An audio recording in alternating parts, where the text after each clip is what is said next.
And ട്രിക്സിലേക്ക് ഏവർക്കും സ്വാഗതം. വരാനിരിക്കുന്ന village field assistant, Bevco LDC, company board LGS, അതുപോലെ BFO, APO, CEO വരുന്ന 10th പ്രിലിംസ്, ഇനി വരാനിരിക്കുന്ന ഏതൊരു PSC പരീക്ഷയ്ക്ക് തയ്യാറെടുക്കുന്നവർക്കും പഠിക്കാനായിട്ട് നമ്മളൊരു സ്റ്റഡി പ്ലാൻ ചെയ്തിട്ടുണ്ടായിരുന്നു. ആ ഒരു സ്റ്റഡി പ്ലാൻ അനുസരിച്ചുള്ള ക്ലാസ്സുകളാണ് നമ്മുടെ ചാനലിലൂടെ നമ്മളിപ്പോൾ പ്രൊവൈഡ് ചെയ്തുകൊണ്ടിരിക്കുന്നത്. അപ്പോൾ തുടക്കക്കാരുണ്ടെങ്കിൽ അല്ലെങ്കിൽ ആദ്യമായിട്ട് നമ്മുടെ ചാനൽ കാണുന്നവരുണ്ട് എന്നുണ്ടെങ്കിൽ, നമ്മുടെ സ്റ്റഡി പ്ലാനിനെ കുറിച്ച് അറിയാത്തവരുണ്ട് എന്നുണ്ടെങ്കിൽ നമ്മുടെ ടെലഗ്രാം ചാനലിൽ ജോയിൻ ചെയ്യുക. താഴെ ഡിസ്ക്രിപ്ഷൻ ബോക്സിൽ നമ്മൾ ലിങ്ക് കൊടുത്തിട്ടുണ്ട്.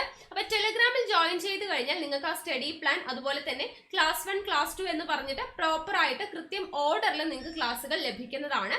അപ്പോൾ നമ്മുടെ ക്ലാസ്സുകളുടെ ഭാഗമായിട്ട് നമ്മൾ ഏതൊക്കെ ദിവസങ്ങളിൽ എങ്ങനെയെല്ലാമാണ് ക്ലാസ് മുന്നോട്ട് പോകുന്നത് എന്നുള്ള കാര്യം ഞാനൊന്ന് പറയാം. തിങ്കൾ മുതൽ വെള്ളി വരെ നമുക്ക് 2 ക്ലാസ് ആണ്. കാലത്ത് 12 മണിക്ക് നമ്മൾ SCRT ബേസ് ചെയ്തിട്ടുള്ള ക്ലാസ്സുകളാണ് നൽകുന്നത്. ഓൾഡ് SCRT അതുപോലെ ന്യൂ SCRT ബേസ് ചെയ്തിട്ടുള്ള ക്ലാസ്സുകളാണ് ഇപ്പോൾ നൽകി വരുന്നത്.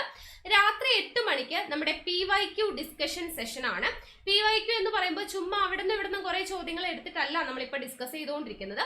2025 ഏറ്റവും ലേറ്റസ്റ്റ് ആയിട്ട് നടത്തിയിട്ടുള്ള പരീക്ഷകളിലെ ഓരോ ചോദ്യ പേപ്പറും നമ്മൾ എടുത്തിട്ട് അതിലുള്ള കംപ്ലീറ്റ് ആയിട്ടുള്ള GK പോർഷൻസ്, അതിന്റെ റിലേറ്റഡ് ഫാക്ട്സും ആണ് നമ്മൾ പഠിക്കുന്നത്.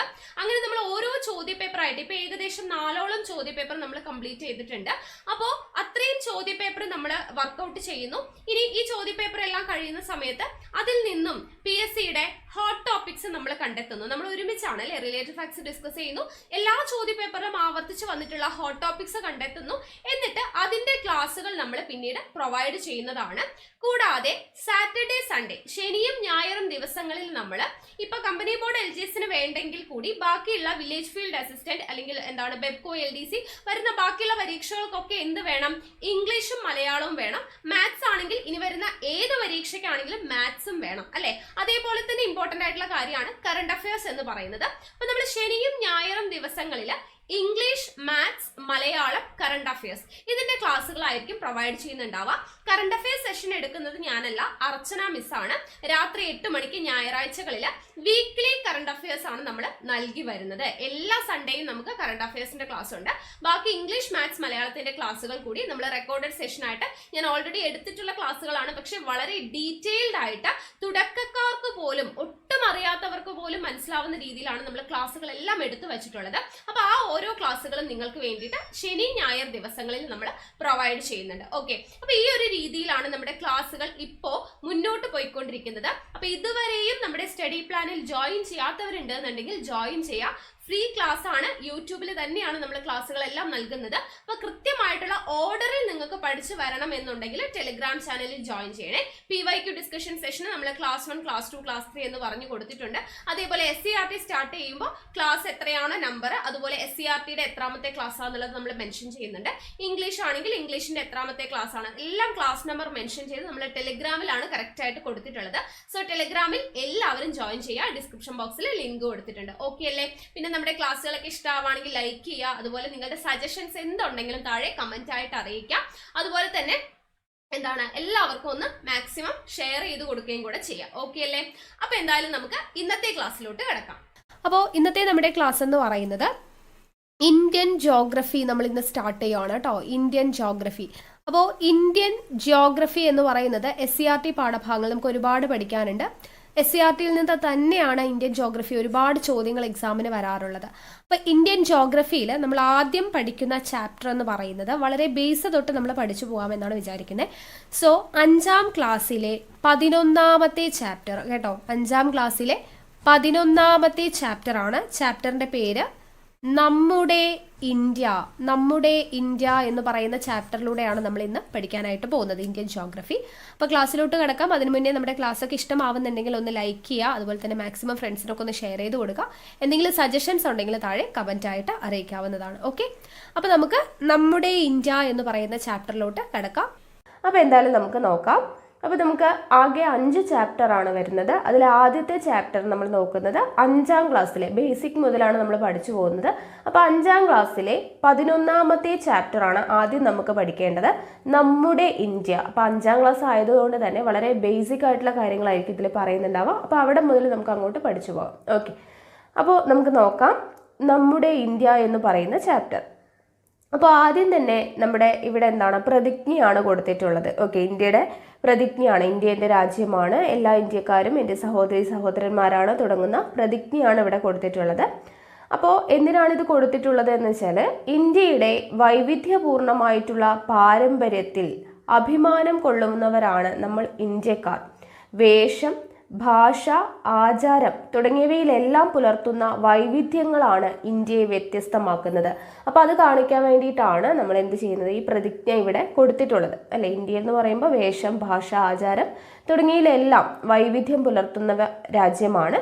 ഭൂപ്രകൃതി, കാലാവസ്ഥ, സസ്യജാലങ്ങൾ, ജനജീവിതം തുടങ്ങിയവയിലൊക്കെയും ഈ വൈവിധ്യങ്ങൾ നമുക്ക് കാണാനായിട്ട് പറ്റും. ഇത്രയേറെ വൈവിധ്യങ്ങൾ ഉണ്ടെങ്കിലും ജാതി, മത, ഭാഷ ഭേദമന്യേ ഏകോദര സഹോദരങ്ങളെ പോലെ ഒറ്റക്കെട്ടായി ജീവിക്കുന്നവരാണ് ഇന്ത്യക്കാർ. ഓക്കെ, അപ്പോൾ ഇത് എന്താണ്, ഇന്ത്യയിലുള്ള വിവിധ വൈവിധ്യങ്ങളെ കുറിച്ചാണ് നമ്മൾ ഈ ഒരു ചാപ്റ്ററിലൂടെ പഠിക്കാനായിട്ട് പോകുന്നത്. ഓക്കെ, അപ്പോൾ ആദ്യം തന്നെ നമ്മുടെ ഇന്ത്യയുടെ സ്ഥാനവും അയൽ രാജ്യങ്ങളെ കുറിച്ചുമാണ് കൊടുത്തിട്ടുള്ളത്. നോക്കാം. അപ്പോൾ ഏത് വൻകരയിലാണ് ഇന്ത്യ സ്ഥിതി ചെയ്യുന്നതെന്ന് പറയാമോ? ഇത് 5ാം ക്ലാസ്സിലെ ടെക്സ്റ്റ് ആയതുകൊണ്ട് അത്രയും ചെറിയ കാര്യങ്ങളാണ്. അപ്പോൾ നമുക്കറിയാം ഏതാണ്, ഏഷ്യയിലാണ് എന്നുള്ളത് നമുക്കറിയാം. അപ്പോൾ ഏഷ്യ എന്ന് പറയുന്ന വൻകരയിലാണ് നമ്മുടെ ഇന്ത്യ സ്ഥിതി ചെയ്യുന്നത്. അപ്പോൾ ഏഷ്യയുടെ ഭൂപടത്തിൽ നിന്നും ഇന്ത്യയുടെ അയൽ രാജ്യങ്ങൾ ഏതെല്ലാം എന്ന് കണ്ടെത്താമോ എന്നൊക്കെ പറഞ്ഞ് കൊടുത്തിട്ടുണ്ട്. അപ്പോൾ നമുക്കതൊക്കെ അറിയുന്ന കാര്യമാണ് അല്ലേ. ഇനി ഇവിടെ നോക്കുക, ഇന്ത്യയുടെ തെക്കു ഭാഗത്തുള്ള സമുദ്രം കണ്ടില്ലേ? അപ്പോൾ ഏതാണ് ഇന്ത്യയുടെ തെക്കു ഭാഗത്തുള്ള സമുദ്രം? ഈ സമുദ്രമാണ് ഇന്ത്യൻ മഹാസമുദ്രം. നമുക്കറിയാം അല്ലേ, തെക്കും വടക്കൊക്കെ എല്ലാവർക്കും അറിയുമെന്ന് വിചാരിക്കുന്നു. അപ്പോൾ ഇന്ത്യ ഇങ്ങനെ കിടക്കുവാണെങ്കിൽ എവിടെയാണ് തെക്ക് വരുന്നത്? താഴെയാണ് സൗത്ത്, നോർത്ത്, ഇവിടെ ഈസ്റ്റ്, ദെൻ ഇവിടെ വെസ്റ്റ്, അങ്ങനെയാണ് വരുന്നത്. അപ്പോൾ തെക്ക് ഭാഗത്ത് സൗത്തിൽ വരുന്നത് ഏതാണ്? ഇന്ത്യൻ മഹാസമുദ്രമാണ്. ഈ സമുദ്രത്തിൻ്റെ കിഴക്ക് ഭാഗം ബംഗാൾ ഉൾക്കടൽ എന്നും, ഓക്കെ, ഈസ്റ്റ് കിഴക്ക് ഇവിടെയാണ് ബംഗാൾ ഉൾക്കടൽ, പടിഞ്ഞാറ് വെസ്റ്റ് എന്താണ്? അറബിക്കടലുമാണ്. ഓക്കെ, അപ്പോൾ തെക്ക് സൗത്ത് ഇന്ത്യൻ മഹാസമുദ്രം, ഈസ്റ്റ് എന്താണ്? ബംഗാൾ ഉൾക്കടൽ, വെസ്റ്റ് അറബിക്കടലാണ്. ഇതൊക്കെ നമുക്ക് അറിയുന്ന കാര്യമാണ് അല്ലേ. ഇനി ഇന്ത്യ സംസ്ഥാനങ്ങൾ. ഭരണ സൗകര്യത്തിനായിട്ട് ഇന്ത്യയെ 29 സംസ്ഥാനങ്ങളായി തിരിച്ചിരിക്കുന്നു എന്ന് പറഞ്ഞിട്ടുണ്ട്. ഇപ്പോൾ എത്ര സംസ്ഥാനങ്ങളാണ്? 28 സംസ്ഥാനങ്ങളാണ് ഇപ്പോൾ ഉള്ളത്. ഓക്കെ, അതെല്ലാവർക്കും അറിയുന്നതല്ലേ. അപ്പോൾ ഇന്ത്യയിൽ ഇപ്പോൾ 28 സംസ്ഥാനങ്ങളുണ്ട്. അത് തിരുത്തിയിട്ട് പഠിക്കാം. ദെൻ 2014 ജൂൺ മാസത്തിൽ ആന്ധ്രാപ്രദേശ് സംസ്ഥാനം, സീമാന്ധ്ര, തെലങ്കാന എന്നിങ്ങനെ 2 സംസ്ഥാനങ്ങളായി വിഭജിക്കപ്പെട്ടു. ഓക്കെ, അപ്പോൾ വർഷം ഓർത്തിരിക്കുക, 2014 ജൂൺ മാസത്തിലാണ് ആന്ധ്രാപ്രദേശ് സംസ്ഥാനം എന്താവുന്നത്? 2ആയിട്ട് വിഭജിക്കപ്പെടുന്നത്. സീമാന്ധ്ര എന്നും തെലങ്കാന എന്നും 2 സംസ്ഥാനങ്ങളായി വിഭജിക്കപ്പെടുന്നു. ഏത്? ആന്ധ്രാപ്രദേശ് 2014 ജൂൺ മാസത്തിലാണ്. ഓരോ സംസ്ഥാനത്തിൻ്റെയും ഭരണകേന്ദ്രങ്ങൾ തലസ്ഥാനം എന്ന പേരിലാണ് അറിയപ്പെടുന്നത്. ഓക്കെ, ഓരോ സംസ്ഥാനത്തിൻ്റെയും ഭരണകേന്ദ്രങ്ങൾ അറിയപ്പെടുന്നത് എങ്ങനെയാണ്? തലസ്ഥാനം എന്ന പേരിലാണ് അറിയപ്പെടുന്നത്. ഓക്കെ, അപ്പോൾ ഓരോ സംസ്ഥാനങ്ങളും അവയുടെ തലസ്ഥാന നഗരങ്ങളും കണ്ടെത്തൂ എന്നൊക്കെ പറഞ്ഞ് കൊടുത്തിട്ടുണ്ട്. രാജ്യത്തിൻ്റെ മൊത്തമായ ഭരണം കൈകാര്യം ചെയ്യുന്ന ദേശീയ തലസ്ഥാന നഗരമാണ് എന്ത്? ഡൽഹി. നമുക്കറിയാം അല്ലേ, രാജ്യത്തിൻ്റെ മൊത്തമായ ഭരണം കൈകാര്യം ചെയ്യുന്ന ദേശീയ തലസ്ഥാന നഗരമാണ് ഡൽഹി എന്നുള്ള കാര്യവും നമുക്ക് അറിയുന്നതാണ്. ഇനി നമുക്ക് ഇന്ത്യയുടെ ഇവിടെ രാഷ്ട്രീയ ഭൂപടം കൊടുത്തിട്ടുണ്ട്. അപ്പോൾ അതിൽ ഓരോ സംസ്ഥാനങ്ങൾ അടയാളപ്പെടുത്തിയിട്ടുണ്ട്. ഇവിടെ അന്താരാഷ്ട്ര അതിർത്തി, സംസ്ഥാന അതിർത്തി, സംസ്ഥാന തലസ്ഥാനം, ദേശീയ തലസ്ഥാനം എന്നൊക്കെ പറഞ്ഞ് അടയാളപ്പെടുത്തിയിട്ടുണ്ട്. അപ്പം നമ്മൾ നേരത്തെ പറഞ്ഞ അതായത് തെക്ക് കിടക്കുന്നു ഇന്ത്യൻ മഹാസമുദ്രം, ഇവിടെ കിഴക്ക് ബംഗാൾ ഉൾക്കടൽ, പടിഞ്ഞാറ് അറബിക്കടലൊക്കെ കിടക്കുന്നുണ്ട്, കാണുന്നുണ്ടല്ലോ. ഓക്കെ, ഇനി സംസ്ഥാനങ്ങളെ കൂടാതെ അടുത്തത് പറയുന്നത് എന്താണ്? കേന്ദ്രഭരണ പ്രദേശങ്ങളാണ്. ഇവിടെ സംസ്ഥാനങ്ങളെ കൂടാതെ പോണ്ടിച്ചേരി, ദാമൻ ദിയു, ദാദ്ര നഗർ ഹവേലി, ചണ്ഡീഗഡ്, ലക്ഷദ്വീപ്, ആൻഡമാൻ നിക്കോബാർ ദ്വീപ സമൂഹം എന്നീ 6 കേന്ദ്രഭരണ പ്രദേശങ്ങളുണ്ട് എന്ന് കൊടുത്തിട്ടുണ്ട്. ഇപ്പം എത്രയാണ്? 6 അല്ല, 8 കേന്ദ്രഭരണ പ്രദേശങ്ങളുണ്ട്. അതിലേതാണ് വരുന്നത്? അഡീഷണൽ ആയിട്ട് വരുന്നത് ലഡാക്കും ജമ്മു ആൻഡ് കാശ്മീരും വരുന്നുണ്ട് അല്ലേ. അപ്പോൾ പോണ്ടിച്ചേരി, ദാമൻ ദിയു, ദാദ്ര നഗർ ഹവേലി, ചണ്ഡീഗഡ്, ലക്ഷദ്വീപ്, ആൻഡമാൻ നിക്കോബാർ, ലഡാക്ക് ആൻഡ് ജമ്മു കാശ്മീർ, അങ്ങനെ 8 കേന്ദ്രഭരണ പ്രദേശങ്ങൾ ഇന്ന് നിലവിൽ ഇന്ത്യയിലുണ്ട്. ഓക്കെ, അപ്പോൾ അതും നമുക്ക് അറിയുന്നതാണ്. ഇനി അടുത്തത് നമ്മുടെ ഇന്ത്യയുടെ ഭൂപ്രകൃതിയാണ് പറയുന്നത്. ഓക്കെ, അപ്പോൾ ഇന്ത്യയുടെ ഭൂപ്രകൃതി നോക്കാം. പർവ്വതങ്ങൾ, പീഠഭൂമികൾ, സമതലങ്ങൾ, ദ്വീപുകൾ എന്നിങ്ങനെ വിവിധ ഭൂരൂപങ്ങൾ ഭൂമിയിലുണ്ട്. നമുക്കറിയുന്നതാണ് അല്ലേ, പർവ്വതങ്ങളുണ്ട്, പീഠഭൂമികളുണ്ട്, സമതലങ്ങളുണ്ട്, ദ്വീപുകളൊക്കെയുണ്ട്. അപ്പോൾ ഒരു ഭൂപ്രദേശത്തിൽ കാണപ്പെടുന്ന ഇത്തരം സവിശേഷതകളാണ് അവിടുത്തെ ഭൂപ്രകൃതി. ഓക്കെ, അപ്പോൾ ഭൂമിയുടെ ഒരു ഭാഗം എടുത്തു കഴിഞ്ഞാൽ അവിടെ പർവ്വതങ്ങൾ ഉണ്ടാവാം, പീഠഭൂമികൾ ഉണ്ടാവാം, സമതലങ്ങൾ ഉണ്ടാവാം, ദ്വീപുകൾ ഉണ്ടാവാം. അപ്പോൾ ഇങ്ങനെ ഒരു ഭൂപ്രദേശത്തിൽ കാണപ്പെടുന്ന ഈ സവിശേഷതകളൊക്കെയാണ് നമ്മൾ എന്ത് പറയുക, ആ പ്രദേശത്തെ ഭൂപ്രകൃതി എന്ന് പറയുന്നത്.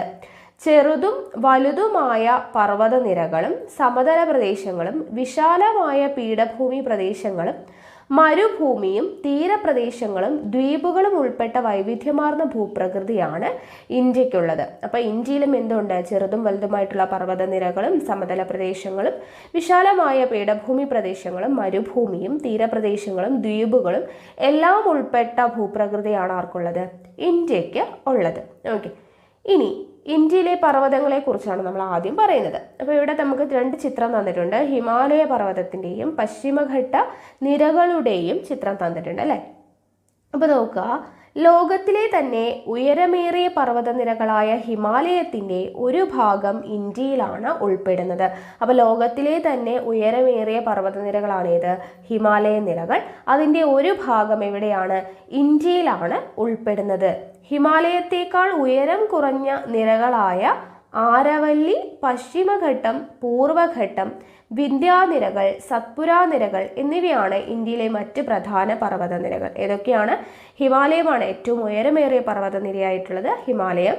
ഹിമാലയത്തേക്കാൾ ഉയരം കുറഞ്ഞ നിരകളായിട്ടുള്ള ആരവല്ലിയുണ്ട്, പശ്ചിമഘട്ടം, പൂർവഘട്ടം, വിന്ധ്യാനിരകൾ, സത്പുരാ നിരകൾ എന്നിവയാണ് ഇന്ത്യയിലെ മറ്റ് പ്രധാന പർവ്വതനിരകൾ.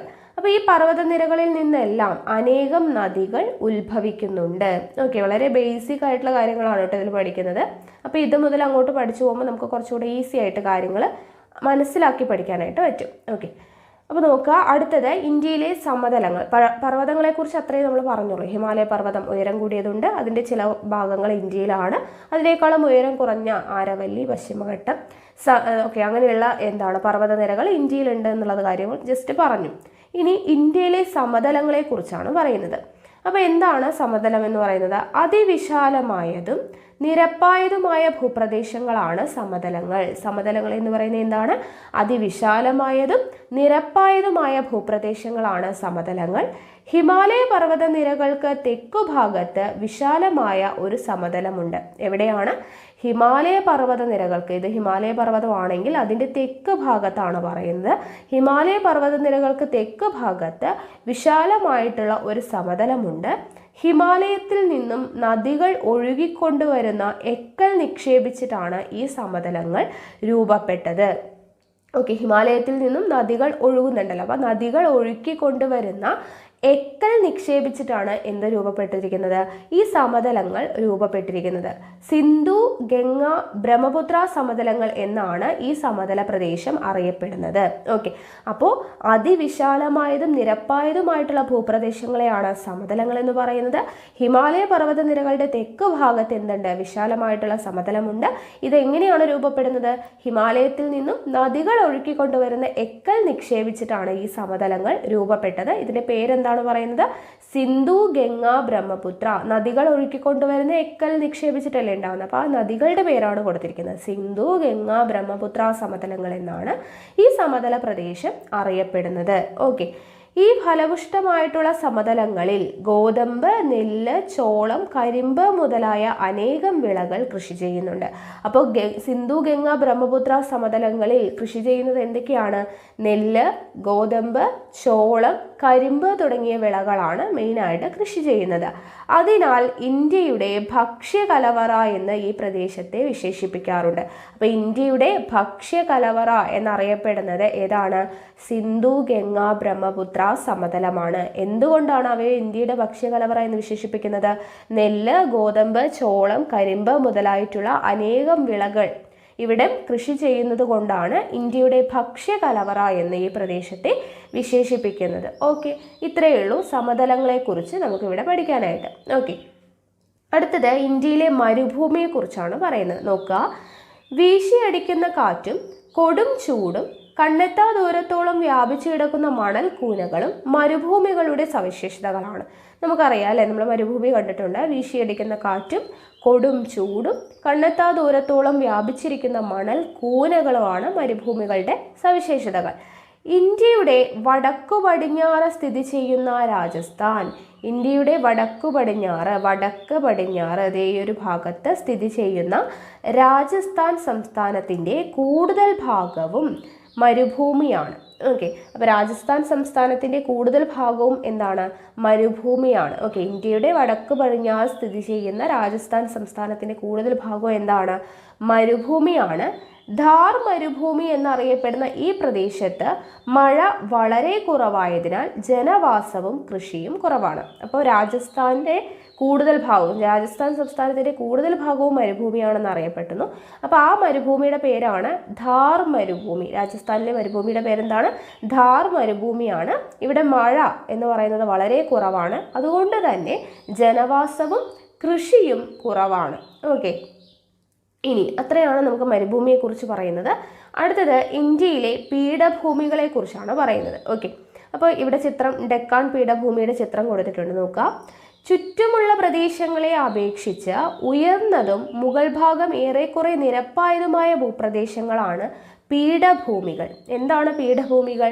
ചുറ്റുമുള്ള പ്രദേശങ്ങളെ അപേക്ഷിച്ച് ഉയർന്നതും മുകൾ ഭാഗം ഏറെക്കുറെ നിരപ്പായതുമായ ഭൂപ്രദേശങ്ങളെയാണ് പീഠഭൂമികൾ എന്ന് പറയുന്നത്.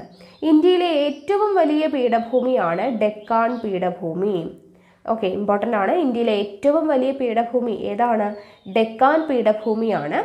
മാൾവ, ഛോട്ടാ നാഗ്പൂർ എന്നിവയാണ് മറ്റ് പ്രധാന പീഠഭൂമികൾ. അപ്പോൾ ഡെക്കാൻ പീഠഭൂമിയുണ്ട്, മാൾവ പീഠഭൂമിയുണ്ട്, ഛോട്ടാ നാഗ്പൂർ പീഠഭൂമിയുണ്ട്. അതിൽ ഇന്ത്യയിലെ ഏറ്റവും വലിയ പീഠഭൂമി ഏതാണെന്ന് ചോദിച്ചാൽ ഏതാണ്? അത് ഡെക്കാൻ പീഠഭൂമിയാണ്. ഇത്രയാണ് പീഠഭൂമിയെക്കുറിച്ച്. ഓക്കെ, ബേസിക് ആയിട്ടുള്ള കാര്യങ്ങൾ. ഇനി ഇന്ത്യയിലെ തീരപ്രദേശങ്ങളെക്കുറിച്ചാണ് പറയുന്നത്. അപ്പോൾ സമുദ്രത്തോട് ചേർന്ന് സ്ഥിതി ചെയ്യുന്ന നിരപ്പായ ഭൂപ്രദേശങ്ങളെയാണ് എന്തെന്ന് പറയുന്നത്? തീരപ്രദേശങ്ങൾ എന്ന് പറയുന്നത്. സമുദ്രത്തോട് ചേർന്ന് സ്ഥിതി ചെയ്യുന്ന നിരപ്പായ ഭൂപ്രദേശങ്ങളാണ്. നമുക്കറിയാം, തീരപ്രദേശങ്ങൾ നമ്മൾ കണ്ടിട്ടുണ്ട് അല്ലേ. അപ്പോൾ നീളമേറിയ തീരപ്രദേശമാണ് ആർക്കുള്ളത്? ഇന്ത്യക്ക് ഉള്ളത്. ഓക്കെ, അപ്പോൾ ഇന്ത്യയുടെ ഏറ്റവും തെക്ക് ഭാഗത്ത് സ്ഥിതി ചെയ്യുന്ന തീരപ്രദേശമുള്ള സംസ്ഥാനം ഏതാണെന്ന് ഭൂപടത്തിൽ നിന്ന് കണ്ടെത്തുക എന്നൊക്കെ പറഞ്ഞ് കുറച്ച് വർക്കുകളൊക്കെ കൊടുത്തിട്ടുണ്ട്. അതൊക്കെ 5ാം ക്ലാസ്സിലെ കുട്ടികൾക്ക് വേണ്ടിയിട്ടുള്ളതാണ്. ഇനി ഇന്ത്യയിലെ ദ്വീപുകൾ. ഓക്കെ, ഇന്ത്യയിലെ ദ്വീപുകൾ നോക്കാം. സമുദ്രത്താൽ ചുറ്റപ്പെട്ട കരഭാഗത്തെയാണ് ദ്വീപുകൾ എന്ന് പറയുന്നത്. ഓക്കെ, സമുദ്രത്താൽ ചുറ്റപ്പെട്ട കരഭാഗങ്ങളെയാണ് ദ്വീപുകൾ എന്ന് പറയുന്നത്. ഇന്ത്യയുടെ ഭാഗമായ അനേകം ദ്വീപുകൾ ഇന്ത്യൻ മഹാസമുദ്രത്തിൽ സ്ഥിതി ചെയ്യുന്നുണ്ട്. ഇന്ത്യയിലെ ദ്വീപ സമൂഹങ്ങളാണ് അറബിക്കടലിലെ ലക്ഷദ്വീപും ബംഗാൾ ഉൾക്കടലിലെ ആൻഡമാൻ നിക്കോബാർ ദ്വീപ സമൂഹങ്ങളും. ഓക്കെ, അപ്പോൾ എന്താണ് ദ്വീപുകൾ എന്ന് പറയുന്നത്? സമുദ്രത്താൽ ചുറ്റപ്പെട്ട കരഭാഗങ്ങളെയാണ് ദ്വീപുകൾ എന്ന് പറയുന്നത്. ഇന്ത്യയുടെ ഭാഗമായിട്ടും എന്തുണ്ട്? അനേകം ദ്വീപുകളുണ്ട്. അപ്പോൾ അതിൽ ഇന്ത്യയിലെ ദ്വീപ സമൂഹങ്ങൾ ഏതൊക്കെയാണ്? അറബിക്കടലിലെ ലക്ഷദ്വീപും, അപ്പോൾ ലക്ഷദ്വീപ് എവിടെയാണ്? അറബിക്കടലിലാണ്. ബംഗാൾ ഉൾക്കടലിലെ ആൻഡമാൻ നിക്കോബാർ ദ്വീപ സമൂഹവും. ഓക്കെ, അതാണ് ഇന്ത്യയിലെ മെയിൻ ആയിട്ടുള്ള ദ്വീപുകൾ എന്ന് പറയുന്നത്. ഓക്കെ ആണല്ലോ. ഇവിടെ ചിത്രം കൊടുത്തിരിക്കുന്നതുണ്ടോ? ലക്ഷദ്വീപിൻ്റെ ചിത്രം കൊടുത്തിട്ടുണ്ട്, ആൻഡമാൻ നിക്കോബാർ ദ്വീപുകളുടെ ചിത്രം കൊടുത്തിട്ടുണ്ട്. ഓക്കെ, ഇനി അടുത്തത് ഇന്ത്യയിലെ നദികളെ കുറിച്ചാണ് കൊടുത്തിട്ടുള്ളത്. നോക്കുക, ഇന്ത്യയിലെ പ്രധാന പർവ്വതനിരകളെ കുറിച്ച് നമ്മൾ പറഞ്ഞു അല്ലേ, ഹിമാലയ പർവ്വതനിരകളെ കുറിച്ചൊക്കെ പറഞ്ഞു. ഇതിൽ മിക്ക പർവ്വതനിരകളും അനേകം നദികളുടെ ഉത്ഭവ സ്ഥാനങ്ങളാണ്. അതും നമ്മൾ പറഞ്ഞു, അനേകം നദികൾ ഉത്ഭവിക്കുന്നുണ്ട് ഈ പർവ്വതനിരകളിൽ നിന്നെല്ലാം അല്ലേ. അപ്പോൾ ഹിമാലയ പർവ്വതനിരകളിൽ നിന്ന് ഉത്ഭവിക്കുന്ന സിന്ധു, ഗംഗ, ബ്രഹ്മപുത്ര എന്നിവയും ഉപദ്വീപിലെ ഉയർന്ന പ്രദേശങ്ങളിൽ നിന്നും ഉത്ഭവിക്കുന്ന മഹാനദി, ഗോദാവരി, കൃഷ്ണ, കാവേരി, നർമ്മദ, താപ്തി എന്നീ നദികളുമാണ് ഇന്ത്യയിലെ പ്രധാന നദികൾ. അപ്പോൾ നമുക്ക് ഇവിടെ 2 കാര്യങ്ങൾ പഠിക്കാറുണ്ട്. എന്തൊക്കെയാണ്? ഒന്ന്, ഹിമാലയ പർവ്വതനിരകളിൽ നിന്നും ഉത്ഭവിക്കുന്ന നദികൾ ഏതൊക്കെയാണ്? സിന്ധു, ഗംഗ, ബ്രഹ്മപുത്ര. ഓക്കെ, ഈ 3 നദികളാണ് എവിടെ നിന്ന് ഉത്ഭവിക്കുന്നത്? ഹിമാലയ പർവ്വതനിരകളിൽ നിന്നും ഉത്ഭവിക്കുന്നത്. ഇനി ഉപദ്വീപിലെ ഉയർന്ന പ്രദേശങ്ങൾ, അപ്പോൾ ഉപദ്വീപിൽ നിന്നും എന്താണ് ഉത്ഭവിക്കുന്ന നദികൾ ഏതൊക്കെയാണ്? മഹാനദി, ഗോദാവരി, കൃഷ്ണ, കാവേരി, നർമ്മദ, താപ്തി എന്നീ നദികളുമാണ് ഇന്ത്യയിലെ പ്രധാന നദികൾ എന്നാണ് പറയുന്നത്. ഓക്കെ, അപ്പോൾ ഹിമാലയ പർവ്വതനിരകളിൽ നിന്നൊക്കെ നദികൾ ഉത്ഭവിക്കുന്നുണ്ട്. ഹിമാലയ പർവ്വതനിരകളിൽ നിന്ന് ഉത്ഭവിക്കുന്ന നദികളാണ് സിന്ധു, ഗംഗ, ബ്രഹ്മപുത്ര.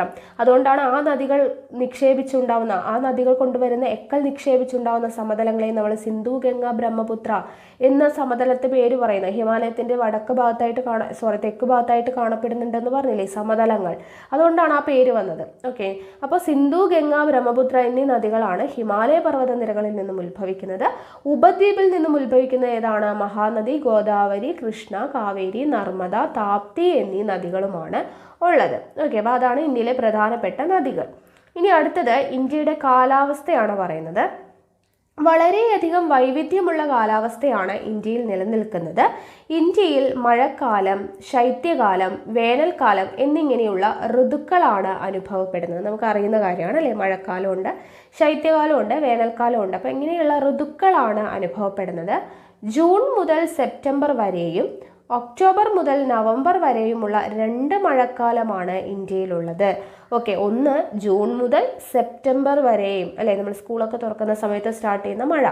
അപ്പോൾ ജൂൺ മുതൽ സെപ്റ്റംബർ വരെയുണ്ട്, ഒക്ടോബർ മുതൽ നവംബർ വരെയുമുള്ള 2 മഴക്കാലമാണ് ഉള്ളത്. അറബിക്കടലിനോട് ചേർന്ന പടിഞ്ഞാറൻ തീരപ്രദേശങ്ങളിലും വടക്കുകിഴക്കൻ സംസ്ഥാനങ്ങളിലും ഈ കാലയളവുകളിൽ ധാരാളം മഴ ലഭിക്കുന്നുണ്ട്. ഓക്കെ, അപ്പോൾ അറബിക്കടലിനോട് ചേർന്നിട്ടുള്ള പടിഞ്ഞാറൻ തീരപ്രദേശങ്ങളിലും അതുപോലെ തന്നെ വടക്ക് കിഴക്കൻ സംസ്ഥാനങ്ങളിലും ഈ കാലയളവുകളിൽ മഴ ലഭിക്കുന്നുണ്ട്. ഇന്ത്യയിൽ ഏറ്റവും അധികം മഴ ലഭിക്കുന്ന പ്രദേശമാണ് മേഘാലയയിലെ ചിറാപുഞ്ചി. ഇമ്പോർട്ടൻ്റ് ആണ് കേട്ടോ. ഇന്ത്യയിൽ ഏറ്റവും അധികം മഴ ലഭിക്കുന്ന പ്രദേശം ഏതാണ്? മേഘാലയയിലെ ചിറാപുഞ്ചിയാണ്. ഇന്ത്യയിലെ കാർഷിക മേഖല ഈ മഴക്കാലങ്ങളെ ആശ്രയിച്ചാണ് നിലനിൽക്കുന്നത്. അതൊക്കെ നമുക്ക് അറിയുന്നതാണ്. ഡിസംബർ മുതൽ ഫെബ്രുവരി വരെയുള്ള മാസങ്ങളിലാണ് ഇന്ത്യയിൽ ശൈത്യകാലം അനുഭവപ്പെടുന്നത്. അത് നമുക്കറിയാം അല്ലേ? ശൈത്യകാലം എപ്പോഴാണ്? ഡിസംബർ മുതൽ ഫെബ്രുവരി വരെയുള്ള മാസങ്ങളിലാണ് ഇന്ത്യയിൽ ശൈത്യകാലം അനുഭവപ്പെടുന്നത്. ശൈത്യകാലത്തെ തുടർന്ന് മാർച്ച്, ഏപ്രിൽ, മെയ് മാസങ്ങളിൽ എന്താണ്? ഇന്ത്യയിൽ ഉഷ്ണകാലം അനുഭവപ്പെടുന്നു. ഓക്കെ, ഇതൊക്കെ നമുക്ക് വളരെ ബേസിക് ആയിട്ടുള്ള കാര്യങ്ങളാണ്. പക്ഷെ നമുക്ക് 5ാം ക്ലാസ് ആയതുകൊണ്ട് അത്രത്തോളം കാര്യങ്ങൾ ഇവിടെ വരുള്ളൂ. ഓക്കെ, ഇനി അങ്ങോട്ട് നമ്മൾ വലിയ ക്ലാസ്സുകളിലൊക്കെ കൂടുതൽ കാര്യങ്ങൾ പഠിക്കും. ഓക്കെ ആണല്ലോ. അപ്പോൾ നമ്മൾ കാലാവസ്ഥ പഠിച്ചു. ഇനി ഇന്ത്യ നൈസർഗിക സസ്യജാലങ്ങളും ജന്തുക്കളും. ഓക്കെ, നോക്കാം. ഇന്ത്യയുടെ ഭൂപ്രകൃതിയിലും കാലാവസ്ഥയിലും ഏറെ വൈവിധ്യങ്ങളുണ്ടെന്ന് നിങ്ങൾ മനസ്സിലാക്കിയല്ലോ. നമ്മൾ പറഞ്ഞല്ലേ, ഭൂപ്രകൃതിയിലും കാലാവസ്ഥയിലും ഒക്കെ വൈവിധ്യങ്ങളുണ്ടെന്ന് പറഞ്ഞു.